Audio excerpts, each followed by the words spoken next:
السلام عليكم ورحمة الله وبركاته. ازيكم؟ اخباركم ايه؟ ان شاء الله هنعمل مع بعض النهاردة حواوشي، بس بقى مش باللحمة، هنعمل حواوشي فراخ حلوة جدا وهتعجبكم، وكمان طريقة سهلة قوي قوي.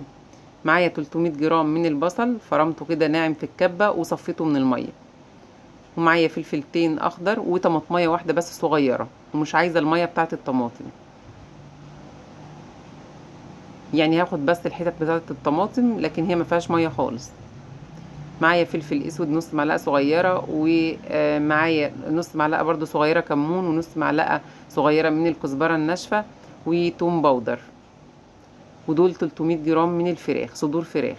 عايزين تخلوها مثلا فراخ صدور على وراك، مفيش مشكله خالص، برضو هتدي طعم حلو. هوريكم على الميزان، دول حوالي 300 جرام من صدور الفراخ. نفرمهم في الكبه كويس، وبعدين هنحط عليهم البصل والفلفل والطماطمايه الصغيره، ونحط طبعا البهارات والملح. قلبهم مع بعض كويس جدا.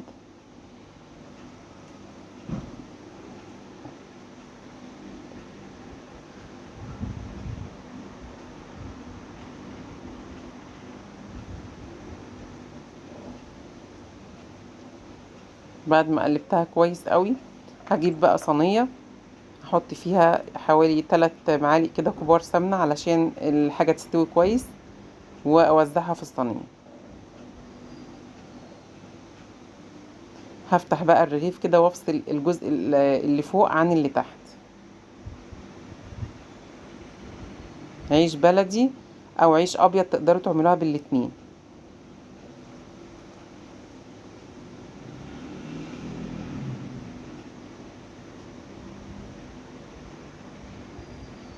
اخد بقى من الحشوه دي واوزعها في العيش. طبعا اللي عايز يحط فلفل حامي بيديله طعم حلو للي عايز يعني. نحطها بقى على الحتة المقفولة دي او القفلة بتاعة الرغيف عشان ما تفكش منك.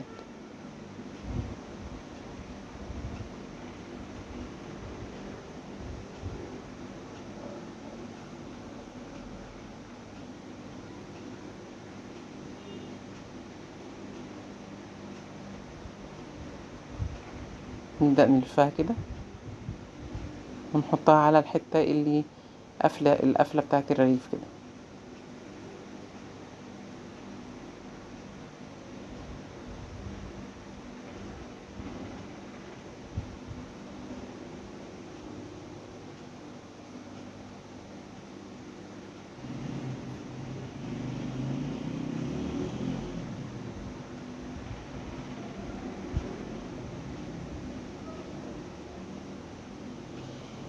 اخر حاجة بقى هندهنها سمنة، برضو هندهنها كويس قوي، او زيت.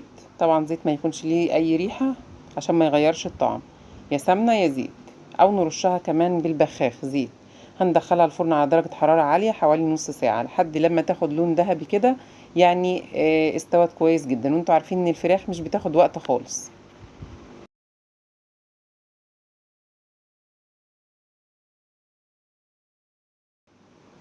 جنب بقى سلطة، جنب بطاطس محمرة، نعمله جنب اي حاجة ممكن تاكلوه. وبألف هنا وشفا، ودي كانت وصفتنا النهاردة.